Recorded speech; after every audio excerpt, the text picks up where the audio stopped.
TAFE Radio, your campus, your station, your voice. We are live from South by Southwest Sydney and ICC. I'm Joanna, and with me is Alina. Hello. We have a very, very special guest here. Yes, we do. Absolutely.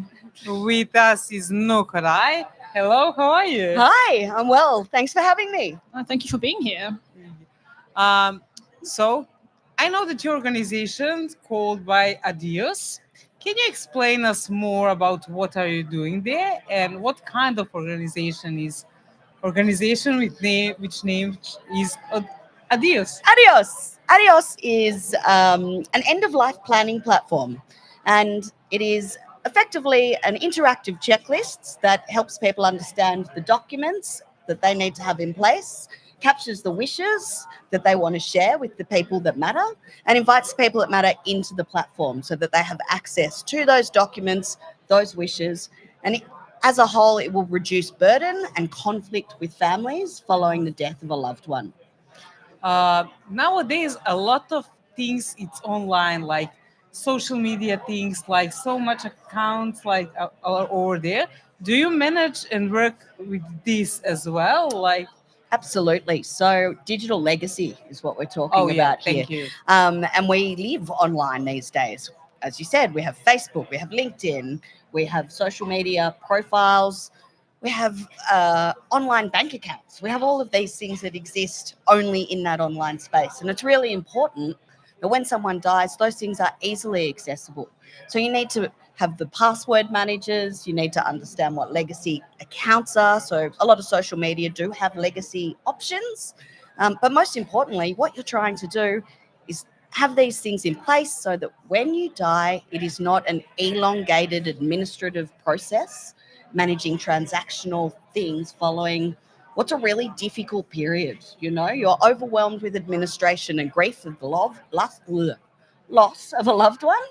And if we can keep it straightforward, simple to do, easy to use, everything is in Adios. It's a one-stop shop, and that's where you go to manage the affairs of people that matter to you.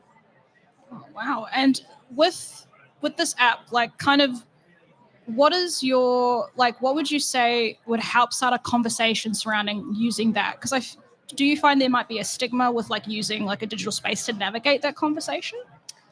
I think there's a stigma around the conversation in general. Yeah, I think so too. Yeah. I think the stigma comes from we live in a culture where we are somewhat death illiterate. We don't use language around death often. We all want to look younger for longer. We all want to be younger for longer. We want to live longer. And the reality is we will live longer, you know? There's amazing medical technology out there. However, stuff happens. It can happen at any stage, you know? The proverbial bus does happen. So what we need to do is start normalizing those conversations around death. It is an inevitability. It is going to happen. And if we can speak freely and use Adios as a platform, and look, I start these conversations by asking people, have you ever thought of a song for your funeral? You know, or what's your banger?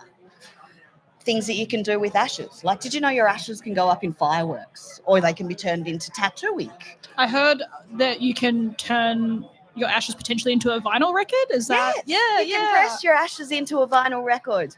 You can go into a coral reef and be part of like a regeneration process in the ocean. So these are kind of fun ideas, you know. And I know it's a sad topic, but when you think about what your legacy might be, and you want it to be a fond legacy, not one that's caught in conflict and burden. You want it to be fond memories, good times, and a celebration of life, you know? So Adios is about celebrating. Yeah, you said it's hard topic, but I think it's smart as well because you never know. Like, what's one they are here, another one you never know. But it's very hard with younger people. They never are thinking about that, you know, like why would be. And how much is important even for younger people to think about that. I don't know, something can happen there. Okay, I guess from a younger perspective and the idea that it'll never happen, the thing that sort of resonates with them strongly is financial. right? Yeah. Because they're all working hard to buy a house and find their place in this world and feel financial security. Superannuation. We are all earning superannuation. It does not sit within our estate, it sits separately. Now, young people need to know that.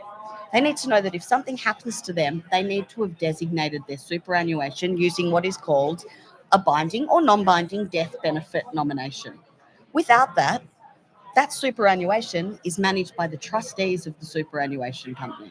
That means that it's not going to the people that matter. Oh wow. It's not. It's caught up in what is an administrative nightmare in a super fund. So they think, I'm 20, I don't own a house, I don't have anything, but they do have superannuation, and that could be just enough to pay for a funeral or for hospitalisation or for those sort of things. It's an emergency fund if needed. So a 20-year-old, maybe you don't need a will. I think it's smart that you have a will. I think it's smart that you have a power of attorney.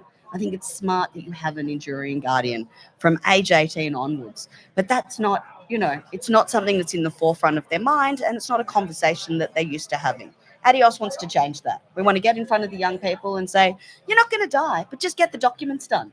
Just solve the problem now. Yeah, I think, having a more positive outlook on that too. Well, thank you so much, Nook, for being here and for talking to us about this. And keep listening for more TAFE radio here at South by Southwest Sydney. Thanks for having me. Adios. Thank you. You did Thank so you No very worries. much. I love you long time, so you know the meaning.